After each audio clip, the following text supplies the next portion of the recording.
त्यांना स्वामींनी निवडले त्यांच्या श्वासाच्या लयीत स्वामींचं नाव भिनलं पाहिजे.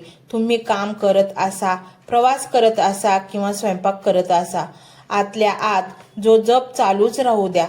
एक दिवस असा येईल की तुम्ही झोपलेले असतानाही तुमचा आत्मा स्वामी समर्थ असा जप करेल आणि त्या दिवशी ही अवस्था येईल. त्या दिवशी मृत्यू जरी समोर आला तरी तुम्हाला भीती वाटणार नाही. अनेकदा भक्तांना प्रश्न पडतो की आम्ही निवडले गेलो आहोत, हे ओळखायचं कसं?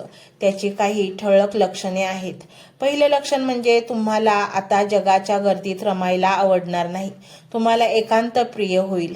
जिथे लोकांची निंदा नालस्ती चालली आहे तिथून तुमचं मन उडून जाईल. तुम्हाला शांत बसून राहावंसं वाटेल. दुसरं लक्षण म्हणजे प्राण्यांबद्दल आणि निसर्गाबद्दल तुमच्या मनात अचानक दया निर्माण होईल. रस्त्यावरचा कुत्रा भुकेला दिसला तर तुम्हाला स्वतःचं जेवण गोड लागणार नाही. ही करुणा म्हणजे साक्षात स्वामी तुमच्या हृदयात प्रवेश करत असल्याची खूण आहे.